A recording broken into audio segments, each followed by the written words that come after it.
Hello, welcome to the Omnivorous Bookworm. My name is Lauren, and in today's video, I want to talk about the Mysteries of Udolpho, or Udolpho. I say Udolpho, by Ann Radcliffe. This is a very famous book. I read it for Jane Austen July, and because it was written a contemporary of Jane Austen, Ann Radcliffe was a little bit before, but she was around the same time. I mean, she was alive at the same time. She became famous before Jane Austen did. And The Mysteries of Udolpho was extremely popular. It had a lot of impact on Jane Austen and other writers, whether they were sort of satirizing it or not, which Northanger Abbey is sort of a satirization of The Mysteries of Udolpho. So I thought it would be a really interesting book to read. And then next I'm going to read Northanger Abbey and talk about Northanger Abbey after having read Mysteries of Udolpho, because I think that would be a really interesting thing to do. But for this video, I'm just going to be talking about The Mysteries of Udolpho. So this book was in the Gothic genre, Gothic terror, which they specify is different from Gothic horror because it's not about jump scares, it's not about scaring you, it's more about the ambiance. We have like old crumbling castles, we have some kind of evil person, it's more about the mysteriousness of it.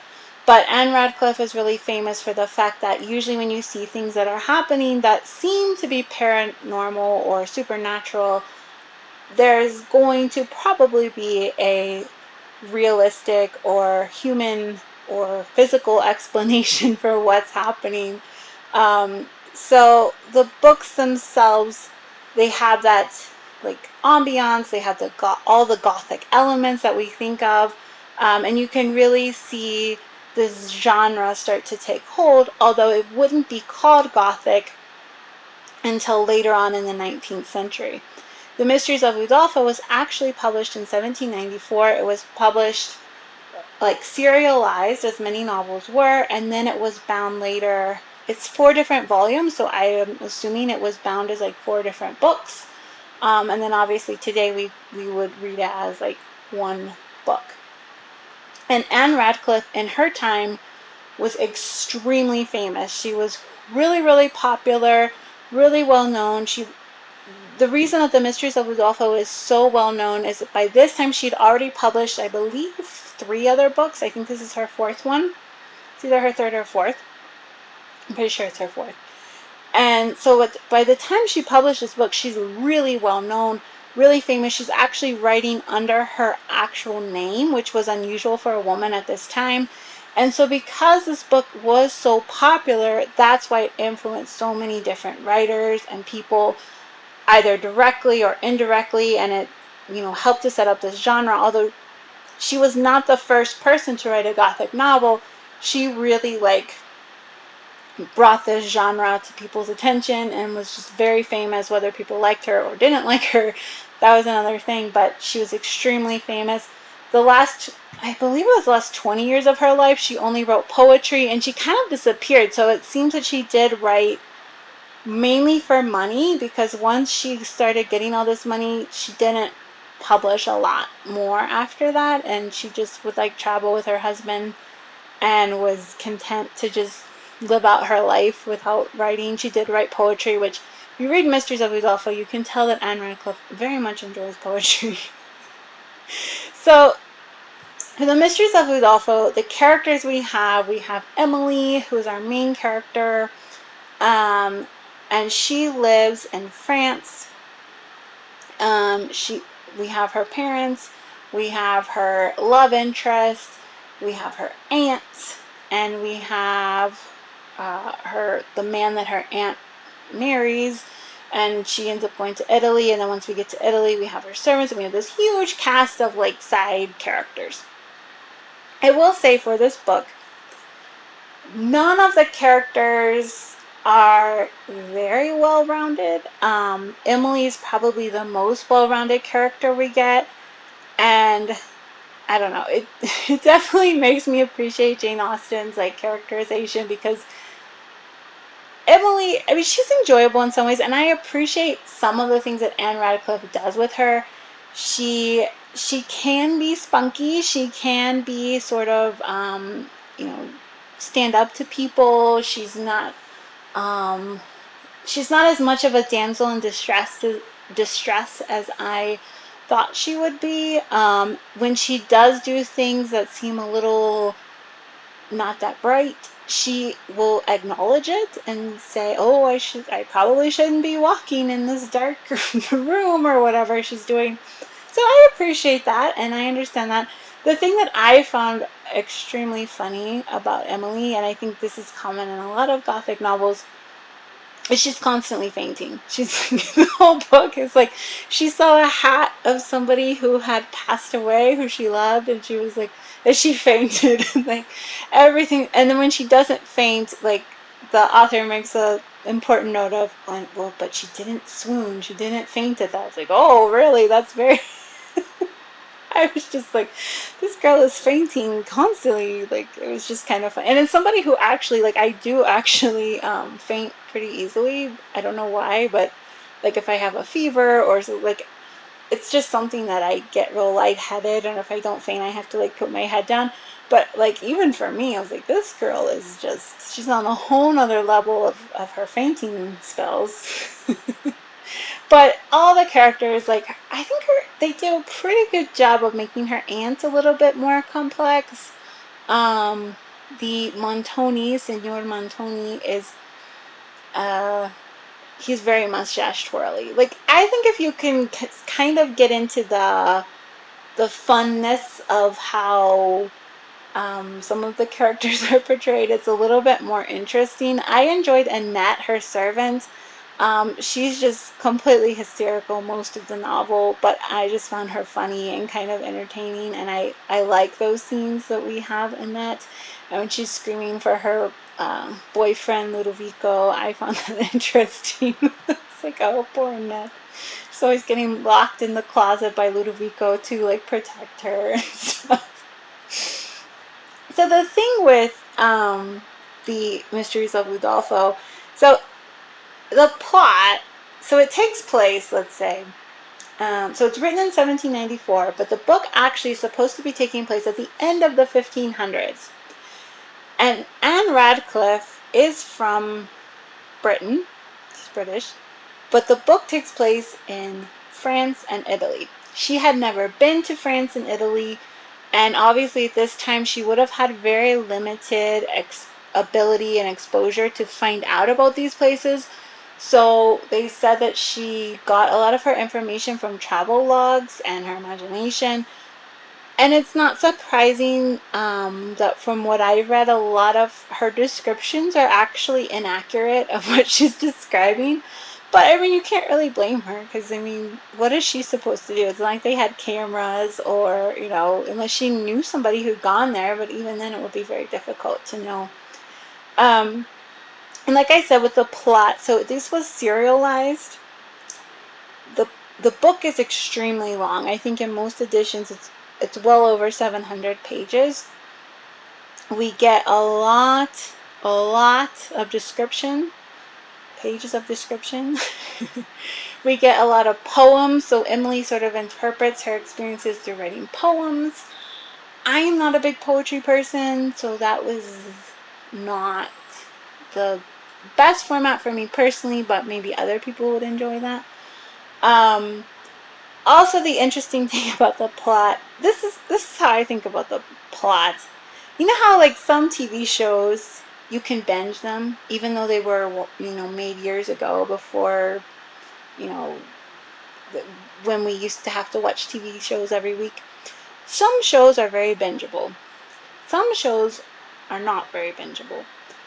I think that that's the same thing when we see with serialized novels. There are some authors who you can see had a whole big picture, and even though they were releasing their book in little spurts and they're trying to get people to read the next installment, the story as a whole cohesively works really well together. Other authors, it doesn't as much because they were releasing it in installments, and so they just had their readership in mind who were buying the magazines. And my guess, I could be wrong, But because Ann Radcliffe was so huge at this time, there would have been no incentive to make her make the book shorter, because you want people to buy as many installments as you can get them to buy.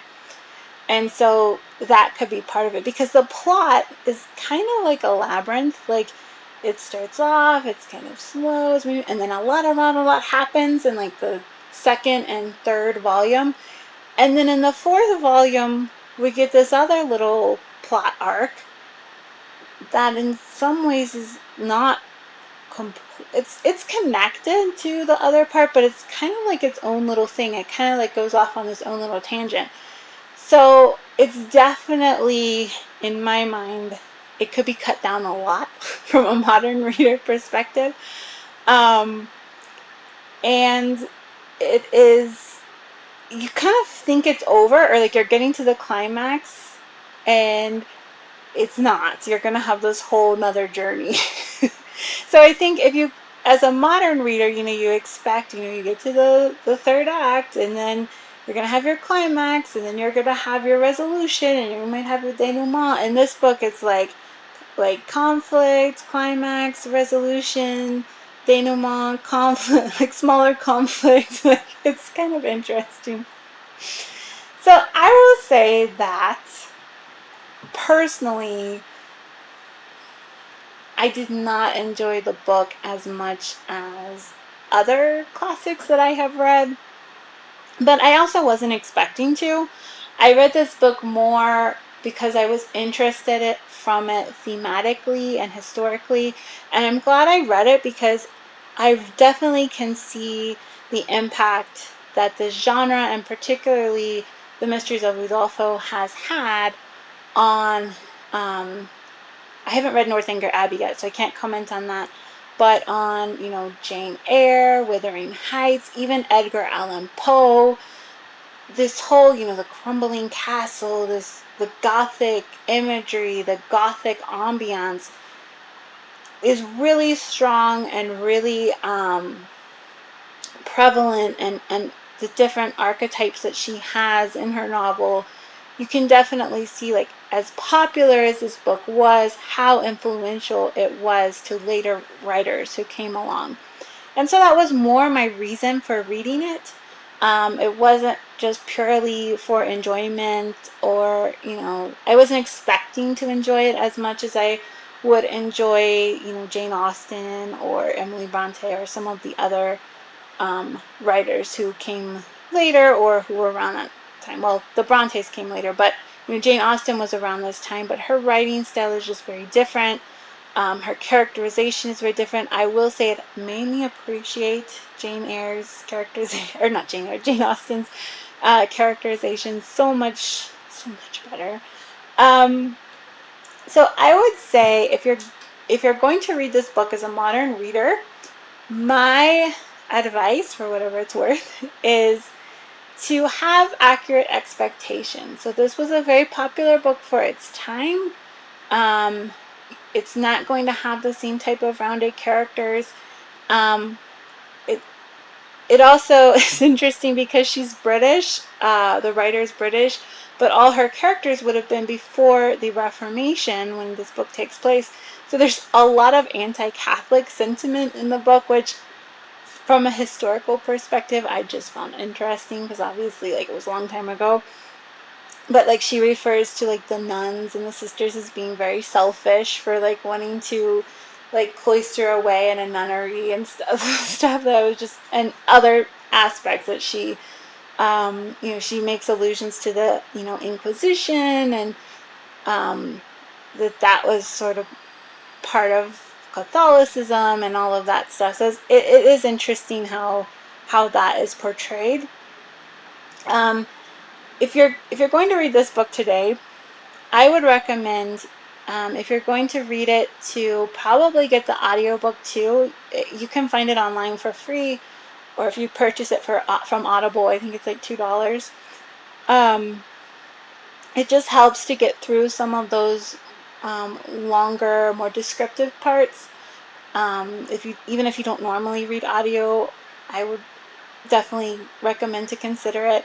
because when it gets to those long flowery passages, it kind of helps to just let the words sort of like wash over you and you can enjoy it more. My other recommendation would be to not do what I did and read it like within a week. Would be to read it as it was probably intended to be read, in shorter installments over a longer period of time. I was trying to read it more quickly because I wanted to finish this book before I read the Northanger Abbey book, and so I was just trying to get through it at probably a faster pace than I should have. I probably should have just taken my time, but didn't do that. And I think because I wasn't enjoying it as much, I just kind of wanted to read through it. But if it's a book that you want to enjoy and you think like that you will enjoy it because you can get into that style of writing and all of that, I would definitely recommend to read it piece by piece and at a slower pace. And yeah, and I think if you can get into the enjoyment of sort of the campy characters and the over the top writing style, like everything's over the top, and sometimes that can be fun and enjoyable, and a lot of people can take that for what it is. And I think if you have proper expectations, and it does have a lot of interesting plot points as you go through, so it's not boring. It's not like nothing is happening. It's just these long pieces of not a lot happening at the beginning and at the end. I would say the middle part is pretty solid, and it can be fun if you have the right expectations. You know, it's not going to be realistic. It's not going to be it's not at all going to be like Jane Austen's novels, and that's okay. Like, if you can accept it for what it is and go into it kind of knowing what to expect, I think you'll have a better chance to enjoy it. And it definitely will be surprising or interesting if you're interested in other Gothic novels. If you're worried about it being scary or spooky, I would say definitely don't worry about that. It's there are scenes that, you know, our main character is scared, but from a modern reader's perspective, I would be very shocked if anybody was actually like scared of this book. So I mean, everybody has their own different level of what scares them and stuff, but it's more the ambiance. It's not like evil things are happening, or and a lot of the stuff that we think of as being as far as bad things happening, it's more what Emily is thinking about in her head or what she's not sure of. It's more the doubt, the not knowing, the sort of seeing things and not sure what's actually there, who is behind this, who's doing this or that. And that's more the sort of the not knowing that's scary. So that is my review for the Mysteries of Udolpho. Let me know if you've read it down below, or if you've read any of Ann Radcliffe's other books, if you would recommend them. And if you enjoy Gothic books in general, like what are some of your favorites? 'Cause I would be very interested to hear. So thank you for watching, and I will see you next time. Bye-bye.